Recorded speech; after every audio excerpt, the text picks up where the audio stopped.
चंगेज़ खां को ज़िंदगी में 2 बड़ी जंगों और 7 छोटी झड़पों में शिकस्त हुई। ये हर बार मद्दे मुकाबले एक ही था, सुल्तान जलालुद्दीन ख्वारज़म शाह। चंगेज़ खान सिर्फ एक ही दुश्मन को बहादुरी पर खराज तहसीन पेश किया था। वो जलालुद्दीन था। नूरुल-दीन कुरलाख ने दुरुस्त कहा था, सुल्तान जलालुद्दीन मुस्लिम दुनिया का फदिया था। ये ना होता तो चंगेज़ खां के हाथों मुस्लिम दुनिया की तबाही की दास्तान ज़्यादा तवील और दलफगार होती। उसका बाप चंगेज़ खान से मुकाबले के लिए इसका मशवरा मान लेता तो शायद दुनिया की तारीख मुख्तलिफ होती। उसके अपने ही भाई साजिशें करके तख्त पर काबिज ना होते तो शायद फिर भी तारीख की करवट कुछ और ही होती। कैसा इंसान था, तख्त भाइयों के पास छोड़कर जंगल को निकल गया कि सल्तनत किसी और आजमाइश में ना पड़ जाए। शिकस्त की राख से इसने अजीमत का परचम उठाया। कभी 1000 कभी 5000 जितने जंगजू मिलते वो इनके साथ चंगेज़ खां के लिए चैलेंज बना रहा। यहाँ तक कि वो वक्त आया जब इसके पास एक लश्कर जरार था।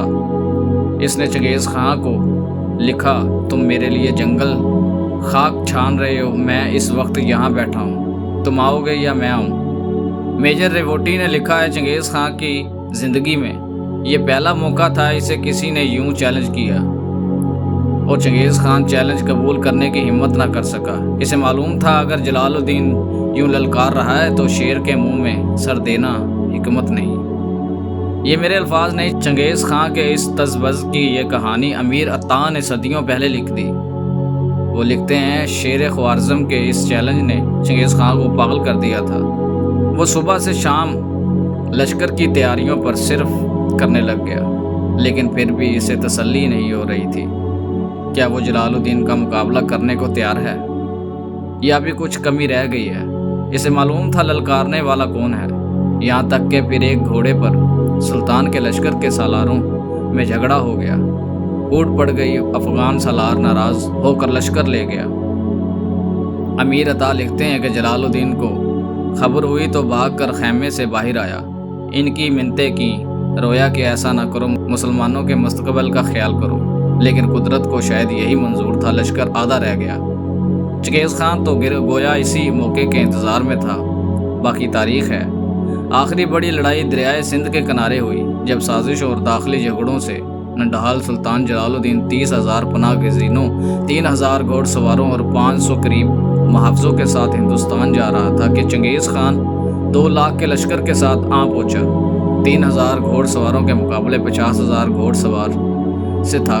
ग्लोबल क्रोनोलॉजी ऑफ कॉन्फ्लिक्ट के मनसफ ने लिखा कि जलालुद्दीन यूं लड़ा कि चंगेज़ खां हैरान रह गया। इसने चंगेज़ खां के लश्कर को अधेड़ा और इसके मरकज़ तक जा पहुंचा।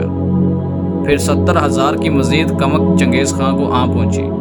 ज़ख्मों से नडाल सुल्तान घेरे में आ गया तो चंगेज़ खान ने हुक्म दिया कि इसे ज़िंदा गिरफ्तार करके पेश किया जाए। सुल्तान के सामने चंगेज़ खां था और पीछे दरिया सिंध। उसने गिरफ्तारी देने के बजाय पहाड़ से घोड़ा दरिया में डाल दिया। ये नसीम हजाजी की नहीं, मेजर रेवोटी की रिवायत है कि चंगेज़ खां को इसके ताक़ब में घोड़ा दरिया में डालने की हिम्मत ना हो सकी। वो हैरान खड़ा ज़ख्मी सुल्तान को देख रहा। इसे यकीन नहीं आ रहा था कोई यूं भी कर सकता है। फिर उसने अपनी फ़ौज के सालारों को बुलाकर कहा कि इस शख्स को देखो, इसकी माँ को इस पर फ़ख्र होना चाहिए। कैसा बहादुर पैदा किया। लेकिन यही वो वक्त था जब सुल्तान की माँ वही पास दरिया सिंध में डूब रही थी। ये वाक़या अज़बक फ़ारसी और तुर्क लोक दास्तानों का हिस्सा है और इसकी मंजरकशी भी की गई है। ये मुकाम पाकिस्तान में है और घोड़ा तड़प के नाम से मशहूर है। लोग देखते हैं कि वो यकीन नहीं करते कि कोई यहाँ पहाड़ से सीधा नीचे दरिया में घोड़ा कैसे डाल सकता है। आप लोगों से दरख्वास्त है, मेरे चैनल को सब्सक्राइब ज़रूर कर दिएगा, लाइक और बेल आइकन दबा दिएगा ताकि इस तरह की मज़ीद वीडियो आप तक पहुँच सके।